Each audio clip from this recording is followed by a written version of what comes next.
high-tech, science-oriented companies here? Yes. Yeah? Okay. And what stage are you guys in general? Are you idea stage? You've been working on it for a couple of years? Clinical trials. Clinical trials, so much further along. Prototype, initial field trials. Okay. So everybody's been working on it for a decent while, and obviously gotten over the hump of, yes, is this a good idea? Am I missing something, etc., right? Okay. So then it makes sense to actually talk about a term sheet, correct? Okay. So just to give you a quick background, so you know the context of where I'm coming from, right?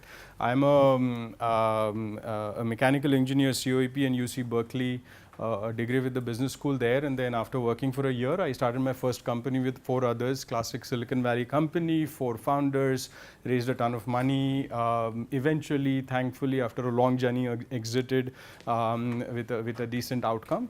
And then I started my current company, which is Better, which is exactly opposite. Single founder, no money, started in an apartment in Santa Clara about 10 plus years ago. And we haven't missed a payroll ever. So, I think while there are many other things, I think at the base, as you know, that's the most important thing, right? Having said that, a few years ago, I started doing some personal checks into early stage startups. I think I'm more of a founder than an investor, correct? So almost every point of view I have is more from a founder than an investor. And I think that's what I'm going to cover today as well, as to how do you think about a term sheet as a founder and not as an investor, correct? So I started doing personal checks, invested in about 10 companies in the last decade, towards the end of last decade, back in the Valley. I think 8 companies, 6 died, 2 survived, 1 was acquired by LinkedIn, so that kind of made up for the portfolio and much more. And then I moved back to India about 6 years ago, spent a year just getting to know the network here. Then started doing personal checks, did about 15 odd companies in the last 3 years, and we've got some good ones that have kind of gotten to the next stage with Rupeek out of Bangalore, Testbook out of Mumbai, and a few others. And then since last year, we changed it into a micro VC format called Better Capital. We have probably, I think we did about 20 deals in the last 14 months with tier 1 investors like Omidyar, Sama, Matrix, Bloom, others. I'd say Better Capital is one of the most active pre-seed and seed investors in the country right now. And I think we are learning a lot, right? These are some really amazing founders, and I think we've learned, and I think for me as a founder investor, it's been a great journey, correct? Now, having said that, I think this is a very important topic. So when I was approached, I said I'll be happy to come and talk because I've learned a lot along the way as well, right? So with that, let's begin, and let's keep it interactive. I think I'd like you guys to ask questions, be very specific about a situation that you've encountered and things like that, and kind of go from there.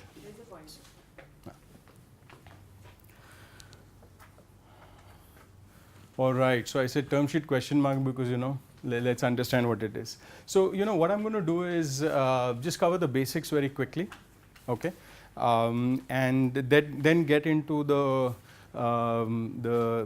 reality of a term sheet, right?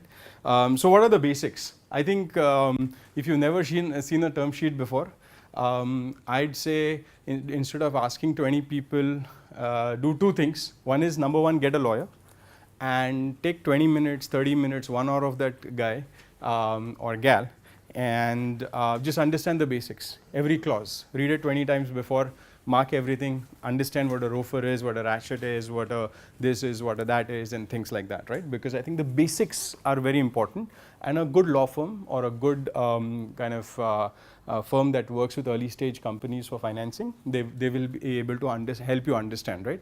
I think you'll be very surprised how many founders I meet who have never done this. Has any of you looked at a term sheet? You said you've raised, right? Raise some money? No, the grant money. Grant money, okay. Anybody seen a term sheet? Yes? How many of you have gone to a lawyer to get it understood? Very good. So 50%, that's not bad at all, right? So I think that helps, correct? But also understand that, like I said, that's the basics, right? So you know the definitions, okay? So don't forget to do that. And even if you have not started to raise, I wouldn't. I think it would be a good idea to just take a template term sheet from any of your friends or somebody else and say, hey, what does it mean? Correct? It always helps. Correct? Now, what I'm going to do is go through what matters in a term sheet, right? Because a typical term sheet could be 2 pages long when it's optimized. It could be 20 pages long when it's not optimized, right?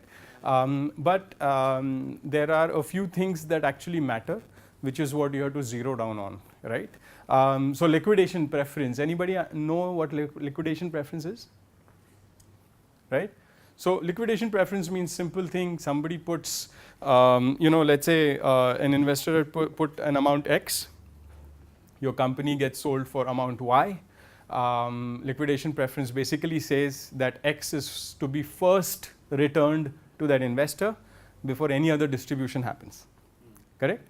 Now, in different times, it's like in the real estate game. Sometimes it's a buyer's market, sometimes it's a seller's market, right? So investing is no different, right? So when it is the investor's market, you could have firms which could say that, hey, we want a 1.5x liquidation preference, which means before the founder makes anything, we want 1.5x of our money back, right? You see anything more than 1, walk away. And today, believe me, so this presentation is not as an investor. This presentation is as a founder. As a founder, right? And though I am one of the most prolific early stage investors, I'm still more a founder, correct? And I think that's important because I think founders make investors successful and not the other way around, correct? And I think that power law never gets defined correctly in an evolving ecosystem like India. Right now, I think you know how the power law is playing, right? It's not in your advantage. So anyway, we'll come to more of that. So anything more than 1x, walk away, no matter who's giving you that money, correct? In my opinion. Founder vesting. Let's say you've been working for 2 years, 3 years, 4 years, does not matter. Somebody puts in $1 million. There is a very standard term in your term sheet which says all your stock, let's say you own 65% after the investment, all the stock starts vesting from today, right? Now, it can be today or it can be 1 year ago or somewhere in the middle, right? So the investor basically says, hey, I really admire what you've done so far. However, this is the first money in the company. I want to make sure the founder stock is locked in for at least the next 4 years, so that we are coming into a company where founders have enough of an incentive to execute what we are coming in for, correct? And as an outside investor, correct, and more so in a deeply scientific field where you are coming from, if you leave, the company is dead, right? So this is a way of investors making sure that whether it is 1 founder, 2 founder, 3 founder, there is a thing called founder vesting, which basically says, hey, we're going to start vesting your shares. Typically, it is, some people say, hey, today, day of investment. Some people say 6 months ago, 1 year ago. Again, I'll come back to one point about this later, right? Fairly standard. Typically is 1 year cliff, which means that your first set of shares start vesting in a block of 1 year, and then monthly or quarterly after that. Typically, they will negotiate a 4 to 5 year vesting. Fairly standard. Do not fight it. Correct? So this is a little different from the way companies in India are started, right? So for example, once shares are given, shares are yours. Nobody. So there are 2 aspects of this. The control aspect is, and then the returns that you make from it. So I understand this in the context of what return you will make from it. So for example, an investor comes in today, and within 2 years there is an exit of some kind. How are they going to be able to tell the founder? I mean, you have X percentage, but you need to vest that. So I don't understand. Yeah. So there are the next aspects of, so each of these could be a lot of detail, and I'll come to much of that as well. But so I think depending on the Indian law or a US law or something like that, there are ways to create the structure for founder vesting. Even though you own all the shares, there is a way to do it. I think I'm probably not the best person to answer how. A typical CA firm will be able to understand exactly how that is to be structured. With the firm that's investing could be a US fund or an Indian fund and things like that. So there are a lot of variables there, but it can be done both sides. Most Indian CAs don't understand this. We've actually had a few Yes. discussions. So a great point. I was going to come to this. So I have gone through this over the last 4 years of not finding CAs who or of the problem of finding CAs who understand how venture financing is done. Correct. I'll actually leave you guys or share something with Nikita about a firm that actually is a portfolio company now, but that is doing a lot of this for a bunch of my investments, including US flips. I think at some point a few of you guys will explore how to flip to a US company, because a lot of US money will not come into India for something deeply scientific, right? So that's also, I mean, we went through three US flips. The first was the hardest. Took 4 months where we were all, I mean, there was investment money ready to be wired, and we went through 4 months, worked with the Deloitte, this, that, everybody gives you statements, nobody tells you what to actually do. Correct. So the first one was that. We ended the year with the last one where we went from term sheet to money in the bank with the US incorporation, flipping everything in US compliance, Indian compliance, everything in 10 weeks. Correct. So at least I can refer you to one person that I trust to have knowledge, plus we've actually done it. So and you can talk to those founders as well. Can you explain this US flip a bit more? Like, has the company got to be registered in the US? Or? Yeah. So what happens is typically, so I have 3 of my 16 investments last year were US companies. So founders were here, right? 1 company is in Hyderabad, 2 of them are in Bangalore. But they were selling to a global market. And what happens is, let's say if you establish an Indian private limited company, raise some money there, so there is some valuation established, this, that, and everything, and then you find a fund which says, hey, you're selling to a global market, we really want you to be a Delaware Corp. Now Delaware C Corp is the standard template for US funds to fund. Okay. Delaware is a state in the east coast of the US, has very venture friendly structure and everything, taxation structure, everything. So that's a default, right? So now when you flip, the ideal situation is you flip to the US before you take any money inside the company, because it almost becomes 10x more complex and expensive. Correct? So any of you considering being and it's not terribly expensive, and again I think Lalit Valecha, who's done it for me, he can, now we have the template. Now we have the template, every cost, the absolute best guy in the Silicon Valley to help with this and everything, right? So so I think US flip is about making sure that you do it before, and there is a structure of how to establish, because RBI has some strange norms as well about Indian founders having equity in foreign companies, because it's considered as FDI and all kinds of things. So there is a certain route that has been established, but there are 2 situations. You do it before you raise money, you do it after you raise money or have revenue. After is harder. Most of these people have taken almost 6 months to go through that entire process. But I think a firm that knows how to do it correctly, including the tax implications, can help you do that. Okay, and I'll leave that contact with you guys, and I think you all should probably, I'll introduce you all as well, but he could actually come and do a session, I think, because he knows the intricacies of all the questions you might have there, right? So coming back to founder vesting, you mentioned another question. What if you get what if you are in the second year and you get acquired?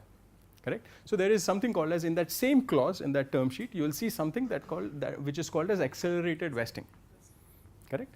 Now, accelerated vesting also has to be read through properly sometimes, because some firms will say, hey, we'll accelerate only this much and not that much.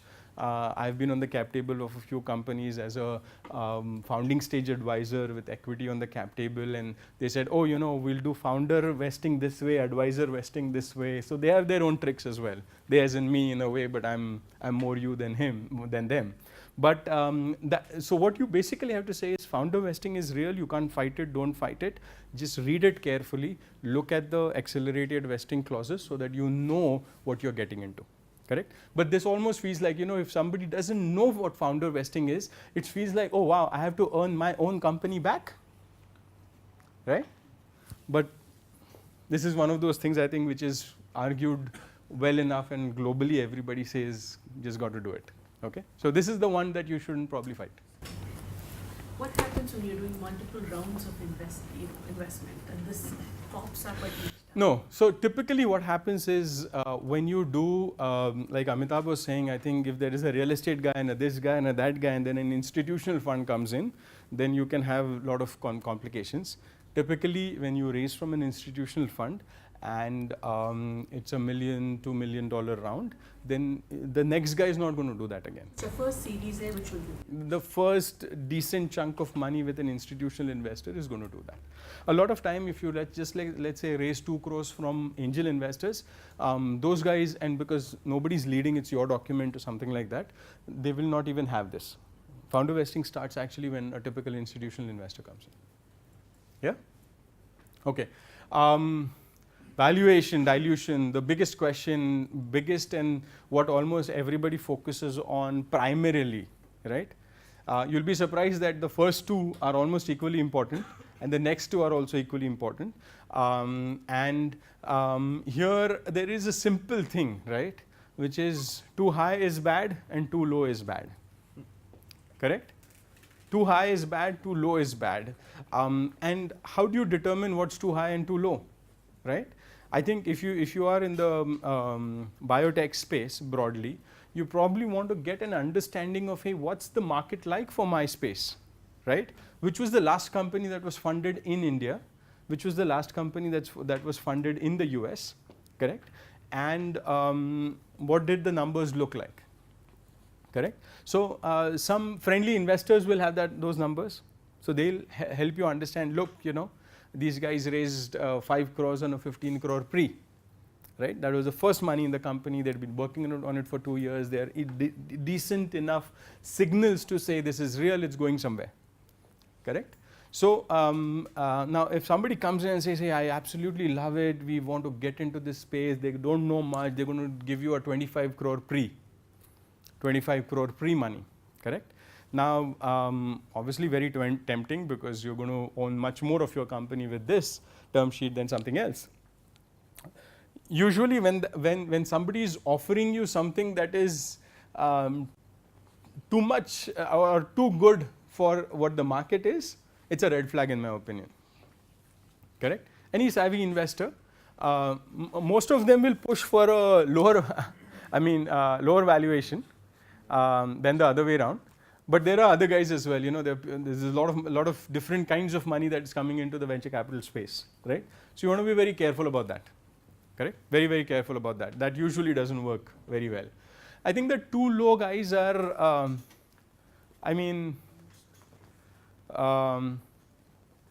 what's the right word? I think you can find them. You can notice very quickly who's going to give you if you're smart enough about your conversations, what that looks like, right? But again, what happens is without knowing where the market is, I think you are going to be misguided. So what I would really urge all of you guys is to understand where the market is, correct? Because the market will help you understand what you should expect, correct? And then once you know what to expect, if it is broadly in that realm, don't actually fight the valuation argument at all, correct? Because this is almost, if you're working with the right firm and know what the market is, then this becomes a point that doesn't need to be negotiated, which is very, very contrary to to the commonly held opinion. Everybody says, what valuation, what valuation? Oh, valuation is going to be market, you understand, right? Especially the first money in. Series A onwards, a lot of dynamics change. So things can vary quite a bit, okay? So that's valuation. Another important thing, another more important thing, like I said, I put the valuation right in the middle, two more important things before, two more important things later. Board of directors, right? This is probably the most crucial for your company, correct? Now let's assume that you're getting an institutional investor in who's going to put in, let's say, about $1 million, $1.5 million, your first seed round, proper seed round, and they're going to take maybe 20-25% of your company. They're going to definitely want a board seat, correct? It's perfectly fine. Let's say 2 founders, 1 investor, board seat. That's the norm. Don't fight it. It's perfectly fine. If they ask for 2 board seats, just say no, correct? If they ask for 1 board seat, 1 observer, just say no, right?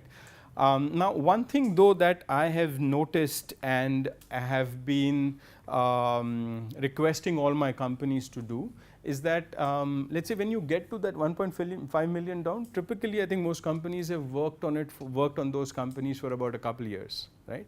Which means you've probably had a small angel check here and there, a close mentor who's been very valuable to the company and things like that. If everything aligns, you probably want to see how you can get that friendly person on the board before you raise the capital, right? Because when you are in a board meeting, you want to say that, hey, with all due respect to the investors, I am one, right? But as a founder, you basically say that, hey, how do I make sure I can manage the board very well, correct?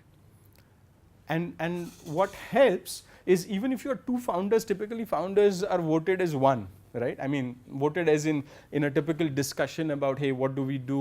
What happens here? What happens there? The common thing is, these are founders. But if you have another voice that you trust, that believes in you and has believed in you for a longer time, it can help. It can help in a big way.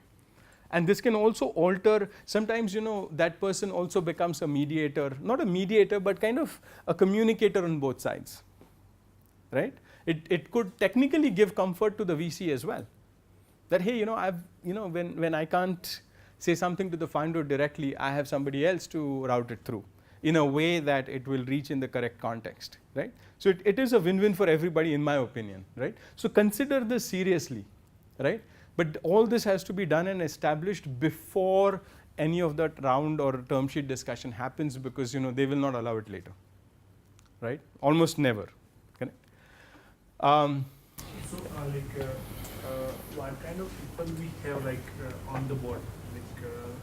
Founder is one person. Yeah. And the other guy should be more of some industry guy or somebody. Not really. I think I don't think there is a real definition. What I would say is you want to have somebody. Sometimes I mean, let's assume, you never worked with a mentor who knows you close enough, knows your company close enough. Then maybe there's no option, correct? Because I'm not saying put anybody there, correct? But hey, somebody's been working with you for 2 years. You love those conversations, you love the belief, and it almost, he or she feels like a part of your team, correct? And maybe he or she has put in a 5-10 lakh check or whatever it is along the way, correct? When you do have someone, right, and which means that, hey, I guess all of you guys should have someone like that, correct? So that helps in a big way. So what could be the backside of having somebody which is not that much? Because there's no relationship. See, this is about, why am I recommending this? I'm recommending this because sometimes this person can be a tiebreaker. Sometimes, and somebody who's disconnected outside, just has knowledge of the space, I don't think that person is going to be in a position to be that tiebreaker, be that communicator, be that third voice on the board, right? But when somebody's worked with you for a while, that gets established. That gets established. Always remember, this is your company, this is your future. The investor has 30 other companies, you have only one. you have to optimize for yourself, not me. Right? And this discussion is about optimizing the term sheet for you. Yeah? Sorry, go ahead. And the angel investor on the board, he doesn't need to invest in the company itself, right? See, board member doesn't necessarily have to be an investor typically. In fact, independent board members are supposed to be people who have no association with the company that way. But what I'm mentioning here is could be a trusted person who is deeply involved with you and truly believes in the vision, right? He has to be legally involved, right, with the company. Not really. I mean, you can appoint that person as a board of director. Yeah. You can appoint a board member. You can appoint a board member. And the observer. Observer is essentially, a board member has all the rights. So an observer mainly has information rights, attend the board meetings and things like that. So sometimes when it is not possible, or you might have a board member and the investor says, hey, I really appreciate what so and so person has done. I appreciate his role. However, I don't think, typically you don't want the board to evolve. to become too large. Let's keep it 3. Let's make that person a board observer. Is that okay with you? And then, you probably don't want to object to that. That's fine, correct? Because in the next stage, when the Series A guy comes in, you don't have that option of keeping a very early board member anyway, because there are limited seats on the board. But they won't have voting rights. They don't. See, again, what happens is voting is a way of exercising. Typically, in a board meeting, when you are voting on something, I think the decision is made beforehand, correct? So what we are trying to say is that how do you set up everything in a way, at least until you get to that Series A stage, so there is a tiebreaker, there is a communicator on the board who believes in you, believes in your vision, and can help bridge the gap whenever needed, correct? This is not really thought about by most people. I've seen scenarios where this has helped a lot, and I think I recommend this to everyone. Correct? Make sense? So we need not to issue some equity It depends on you and the relationship and what the whole thing is. I also, which is a little orthogonal here, but since you asked the question, I would say as a founder, you always have to think of win in every which way.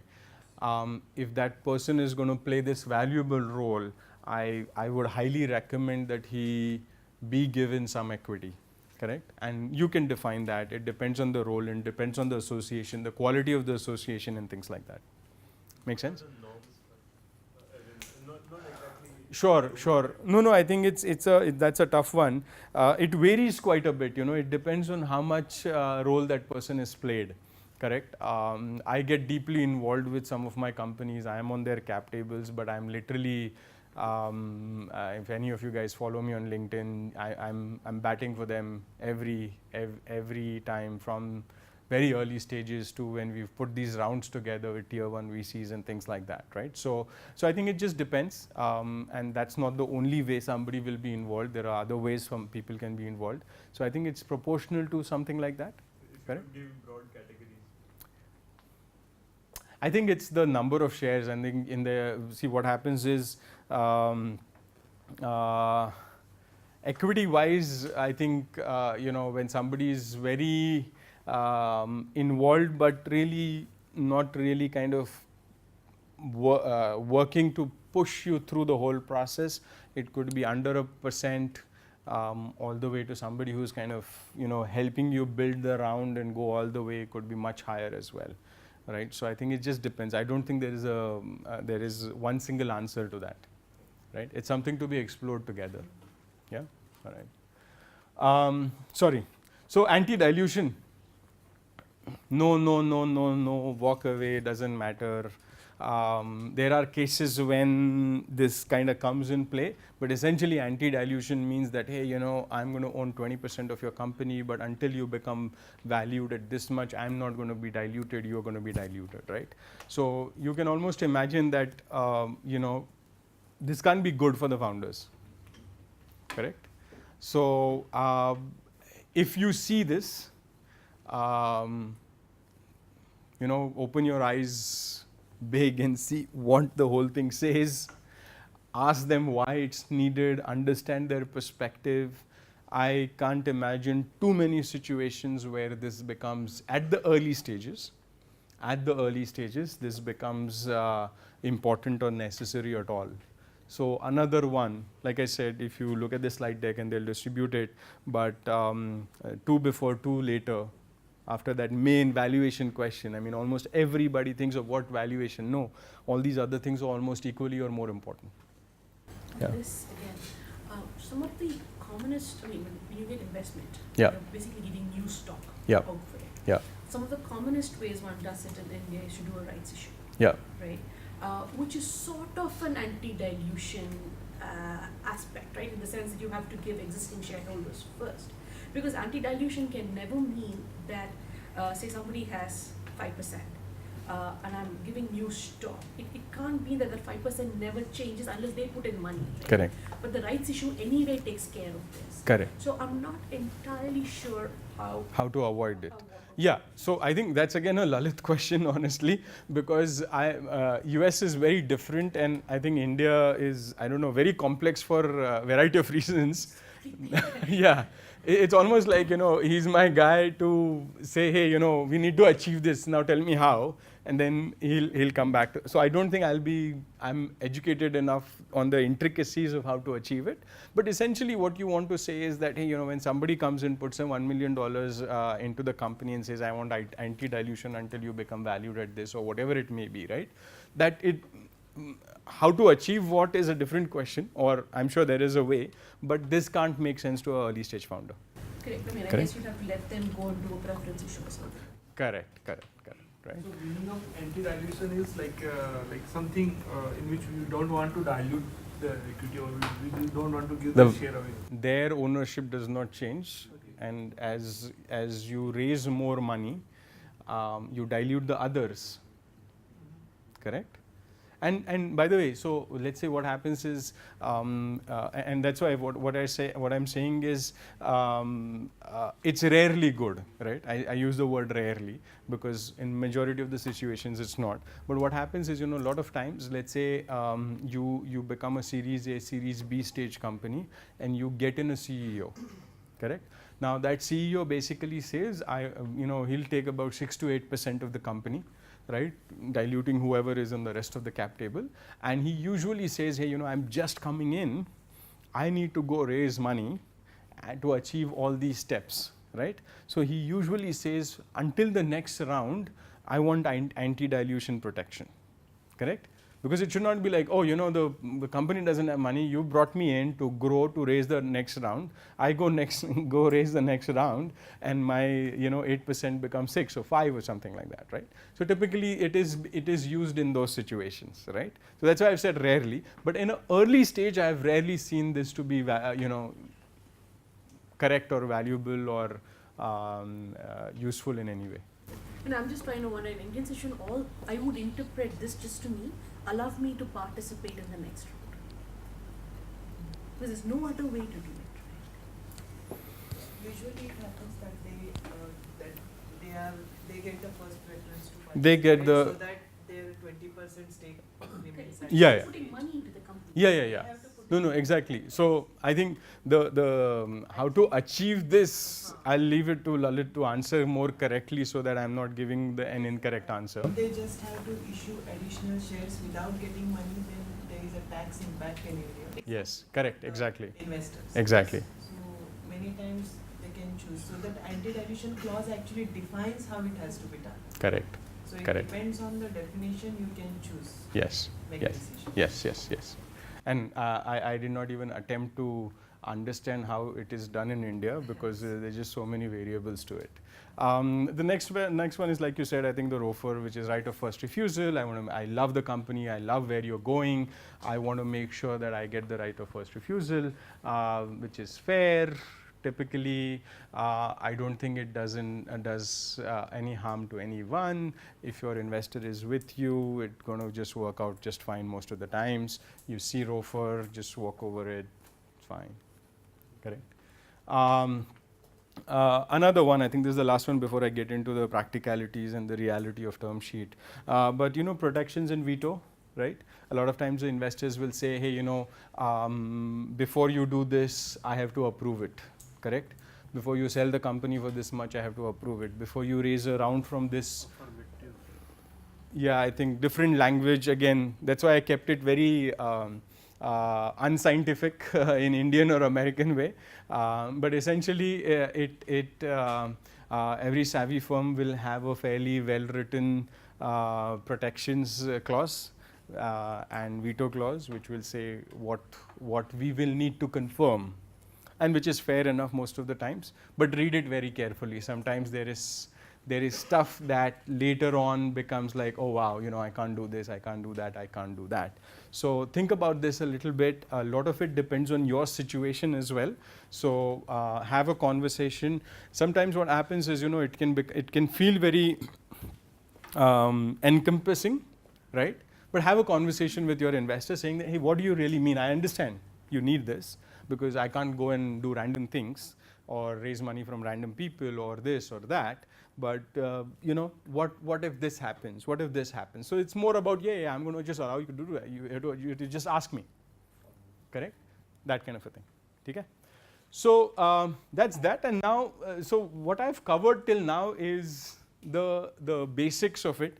There's a lot written online, like you said. I think how to structure it in the US context versus the Indian context is very different. I'll highly recommend that session with Lalit because I think he's been tremendously helpful for multiple companies to achieve a wide range of things. So he can answer that. I'll introduce you guys. So that's kind of the basics, right? So everybody needs to know that. And now the next stage is what I want to talk about, the reality of the term sheet. But let's take that question. In the previous slide, yeah. You had mentioned that it's about having a conversation with yeah. the other party yeah. to understand what they actually mean when they put a particular term. Correct. So why does it have to be in the conversation and not in the writing? Because sometimes the writing can't be simplified any further. Okay. Sometimes the writing cannot be simplified any further, and there can be a wide range of scenarios where the person may, the investor will want to approve it, right? You can't imagine all the scenarios. So it's about just understanding who your investor is, who you are, what are you thinking. Sometimes it's a conversation that you're going to have anyway, correct? See, this becomes dangerous when you don't get along with your investor at some point, right? And obviously, I think the broader discussion there is, the company and the progress is more important than anything else for a founder. So when you get into a relationship, and that's why they call it a marriage, right? So when you get into a relationship with an investor, have a very deep, open conversation, be transparent, and build a high integrity connection where there is honesty and communication. You may agree or disagree, but at least you are able to communicate. Correct?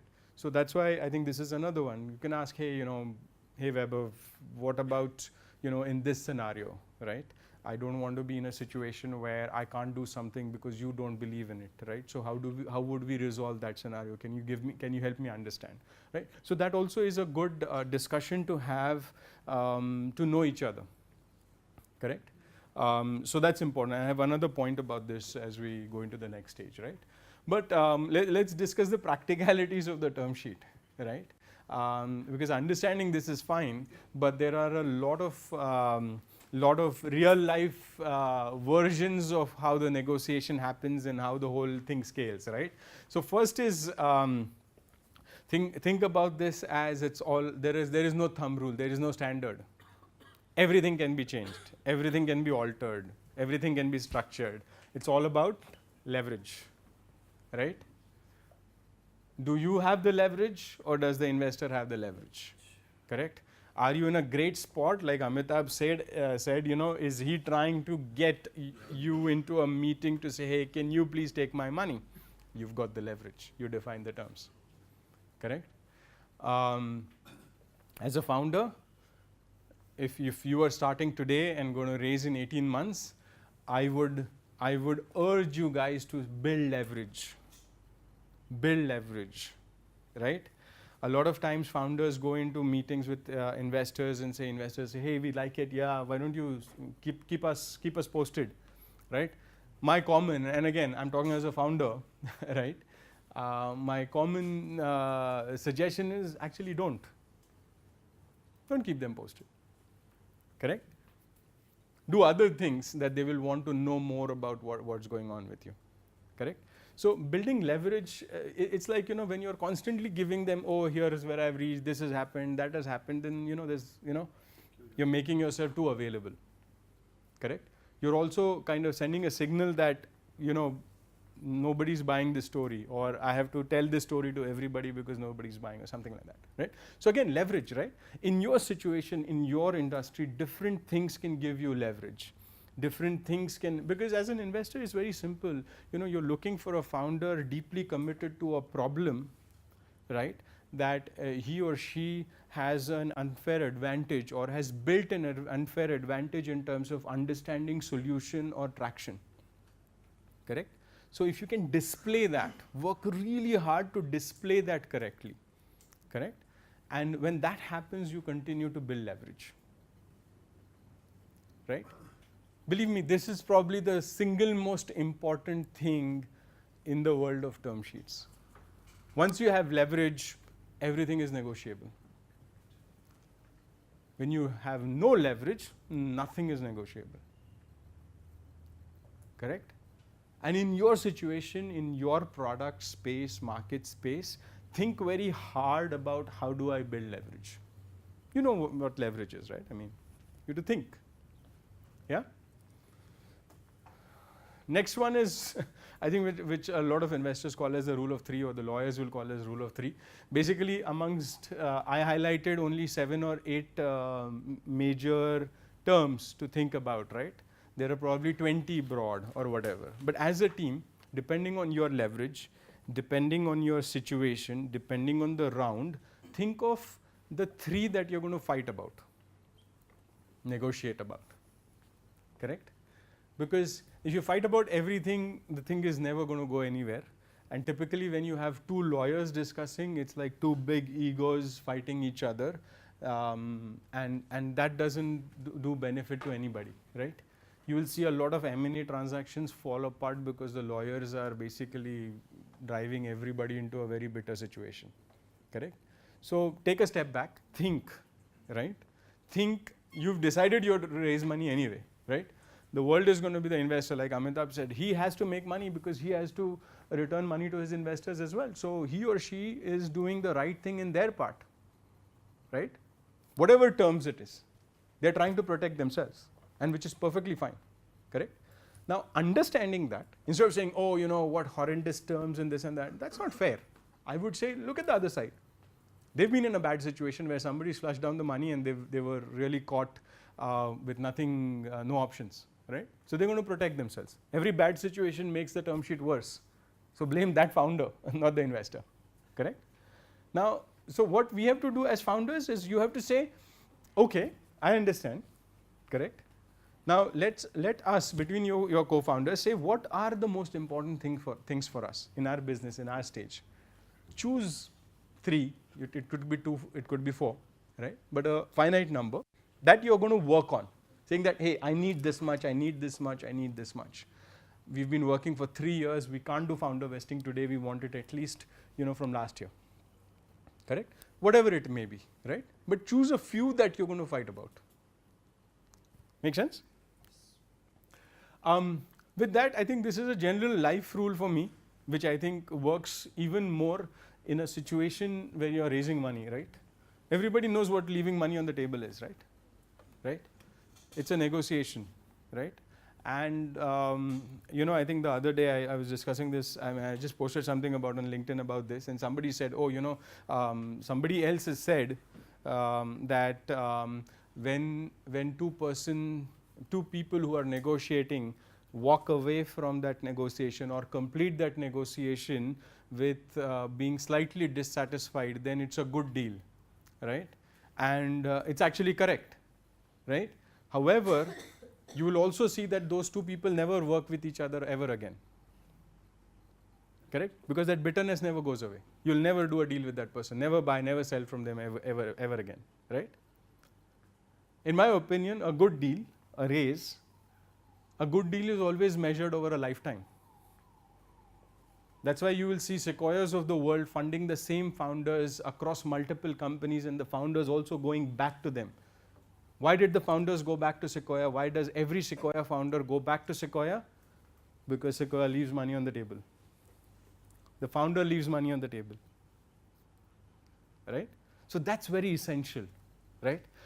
This may not be relevant in the early stages all the time, but the feeling is always there, right? Especially when you're negotiating a term sheet, right? It basically means you're going to let some things go, right? And when you do that, the other person understands, saying, okay, great, thank you, right? That's going to be very important. These are all the practical sides of raising. I mean, negotiating and closing that that raise, yeah? Which brings me to the other point, which is, leave money on the table doesn't mean, okay, just say, okay, I got it, yes. I'm so good, I'm not going to ask you any questions. That's a red flag too, because that says, wow, no questions? Why? You don't want to negotiate anything? Why? Right? Because when I give you a term sheet, I expect some negotiation. I expect you to be savvy enough to come back and say, why this? Can you explain more about this? How have you dealt with this scenario in your past companies? Can I talk to 3 of your founders just around term sheets? Right? That's a savvy founder. Why? Because I may participate only in your next round, but you're going to raise 5 more rounds, right? And I want to know that you're going to ask all these questions at every stage, because along with you, you're protecting me as well. Does that make sense? Right? This is very important, guys, right? This is very important. And if you do your homework right, and if you discuss correctly with the correct tone and the correct a very constructive kind of a conversation, that actually leaves even more confidence in the minds of that investor who's already decided to invest in you. Yeah? What's next? I think we are done. Okay. So, so what I want to stress is this fact that the practicalities, there are definitions, right? So know what means what can affect, and this and that, right? But what is really crucial is to see how it unfolds in the real life, and how you are going to handle it, how you are going to, that first raise is very, very crucial, and that's why those terms are very, very crucial for you, correct? So I'll give you a couple of examples now, right? So I had one of my 16 companies last year had 2 term sheets fall off, as in a lead investor who gave a term sheet on the basis of which a few others also approved it and participated, never followed through and came up with some really random requests. I know that, and I would probably side from the founder, with the founder. In fact, all of us did, the rest of us, because they're asking some really stupid questions. And this is after issuing a term sheet. It should have been done before, because the founder said, okay, this is the lead, these are the terms agreed on, and then 4 months pass and nothing happens. The poor guy, I think that was not his year, because the second guy come in to replace the first guy, the first firm. After 3 months, again the same thing, right? And this is, yes, we love it, this happens, that happens, here's the amount, here's the timeline, here's this, here's that. And then when they actually send the document, right? So what happens is term sheet is not given in your first meeting when they say, yeah, we're fine. First you're discussing, okay, let's do this, let's do that. The real terms come when they actually send you the document, right? So that's another important learning, wherein we basically have to say, hey, 15 pre-money, 5 crores sounds like just the right amount of money that we need to progress without diluting too much. Can you tell me a little bit about your firm's broader terms? Can I see a template term sheet? right? It should not be like, okay, let's map out this plan, that plan, let's spend 3 months and then I actually see the document from you. Correct? Because then you've lost crazy amount of time. Right? Now, in this particular case, what some of us felt is that, that term sheet was given to actually have the founder walk away because they didn't want to walk away at that time. Correct? And remember, this discussion is not about me as an investor telling you about term sheet. This discussion is about me as a founder telling you what I have learned about term sheets. Yeah? So they'll do that. So what we learned from that is, in that meeting, so yesterday we had an offer from one of my companies from a tier 1 VC where they agreed on the numbers, and the founder, who was a very experienced guy, he was a VC himself in his past life, he basically said, hey, I hope the rest of the terms are standard market terms. I know what the market is, right? So it actually goes back to, now this last year's founder, honestly, he had no leverage because his earlier term sheet had fallen through, which the second firm knew. He was against the wall, he had missed 2 payrolls. So he had no negotiation capability, right? And he was like, okay. And that doesn't work. That's the real life, right? Because you will go to a lawyer, you understand everything, but how does it play out in the real life? That's why my first point there in the practical thing was leverage. Build leverage. We can run eating Maggie for the next one year is leverage, right? A press article is leverage. A stellar advisory board is leverage. There are a lot of things to build leverage. Correct? So that's crucial. In his position, he was just out. This particular founder, who at that dinner meeting, a lunch meeting itself said, okay, I hope the rest of the terms are standard. Yeah, it's standard, right? He's got leverage because the space he's from, what he understands, he already has another firm committing and things like that, right? So, so I think that's how it plays out practically. And as a founder, you really have to make the dynamics work for you and not the other way around, right? The ecosystem in India is still developing. We are in the very early days, and with due respect to founders as well as investors, sometimes founders can feel that, oh wow, the situation is so bad. Sometimes investors have had situations where they felt like they need to protect themselves a lot more, right? There are bad apples on both sides, let's assume, correct? But if you are not one of them, you just have to say, this is the reality. So how do I make sure that the investor feels so confident about me, right? And that's all about the people around you as well. So let me ask you one thing. How many of you guys have an advisory board? 1, 2, 3, 4, 5. That's excellent, right? So I would go deep and I would get really high quality folks on there, right?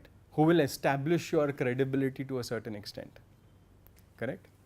So, so thinking about this is very important. So when you actually get to that term sheet conversation, you are in a position where you say, hey, I have runway, right? I have a lot of people who believe in our vision. I have this, I have that, right? Then the details is about, chalo, theek hai, vesting and this and that and everything, correct? Because you are, especially biotech, I mean, you guys are building for the long run, right? Nothing is going to happen in 18 months, correct? Which means that you have to structure this correctly. And at every point, see, even Series A, you still have to, so leverage is something that you have to start thinking about from day 0. What's my leverage? And believe me, that's the single biggest mistake that everybody does. Traction can be leverage, runway can be leverage, advisors can be leverage, a stellar angel can be leverage, a lot of things can be leverage, correct? How are you optimizing that way, right? I would urge all of you to think about that as well, because all of this becomes a cakewalk once you have leverage. Yeah? So in simple terms, in case of how so somebody run out, come out. And that's the way, like Amitabh was saying, you actually don't want to be part of the 3,000 honestly. You do not want to be part of the 3,000. If the 3,000 are coming from the funnel like this, you want to be here. That they are trying, यार वो कहाँ है? वो हमारे funnel में क्यों नहीं है? Correct? And see, the venture ecosystem is also very well defined, right? Everybody will go to Sequoia Excel Matrix first. All over the world it is the same, right? But as investors, how do you break through that? How do I get access? Because I have built a completely different way of getting access to the best quality founders. I have to think that way as well. Sometimes I go very early. Sometimes I have a great product rapport with the founder that he says, I want Vaibhav on the cap table. Correct? So similarly, you have to say on the other side that you don't enter that funnel. I would say don't enter that funnel. So if you have to think that, hey, I want to get into a meeting with a partner, right, without entering that funnel, how do I do that? Correct? So when one of our, so I'll tell you another story without naming names. There's a very strong IIT Bombay team that I have been working with for the last 9 months. Okay, we solving a really hard problem. Okay, but nobody that they met bought it because it doesn't fit in our mandate or ye nahi hai, wo nahi hai, whatever. There are always reasons, right? And rightful reasons, so no harm. But they didn't have an option, right? So we finally came up with a last minute plan that we were going to go with, but then somebody said, no, I love it. And we closed that round, correct? After the press release went out, we got inbound saying that, is there still space in the round? Correct?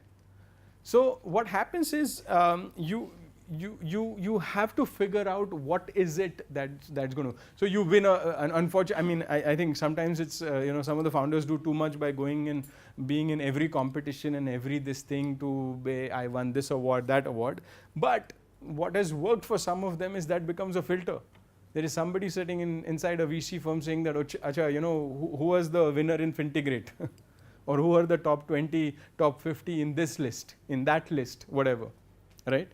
One of my outlier companies from last year called Bank Open, which is a neobank, they were included in CB Insights' top 50 fintech companies in the world.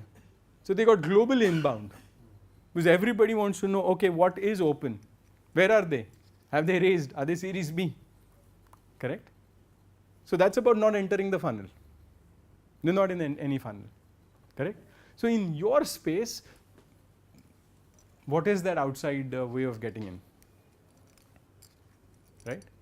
Because then again you start with a point of leverage. Right? And I think, see, I've been a founder as well. I know there is so much on your plate that this feels a little frivolous to a certain extent, right? But honestly, if as a team, if you continuously say, hey, how can we divide and conquer and say, what all can we do? And this is like SEO, right? You're going to do 20 things to see the 1 or 100 things to see the 5 that works, correct? So for leverage also, you got to do 100 things and 5 will work, right? But if you divide and conquer within your team, remember, you don't want to be part of the 3,000. You will not be found majority of the times, correct? And it's the same case with everybody. And the 3,000 honestly is there because every VC firm is forced to say, okay, how do we build? There has to be some structure. I can't randomly go and meet anybody. So they've optimized their process. But you have to optimize yours. Is this helpful? Yeah? Right? So the practicalities are very, very different. It's like the first part was the theory. Right? So with that, I think please shoot me any questions if you have. You can look me up on LinkedIn, but best is my email, which is vaibhav@betterlabs.net. And then I'll share Lalit's contact. I think that might be a useful session as well. It will be useful for us as well. Yeah, maybe I'll join as well because even I don't know the intricacies of India. So you mentioned one thing like forming a like advisory board. Yeah. Should it be formalized or it should be kind It should always be formalized. If it's not formalized, then it's not an advisory board. Okay, so we keep taking suggestion or guidance. Yeah. I mean, don't do it just for the sake of it, right? So you had a question? No, it was .net. Vaibhav at betterlabs.net. Better labs. Betterlabs.net. Yeah. Web. Vaibhav, Vaibhav at betterlabs.net. So hopefully this was helpful, but all the best to all of you and strong. I mean, good luck raising your first rounds. All right.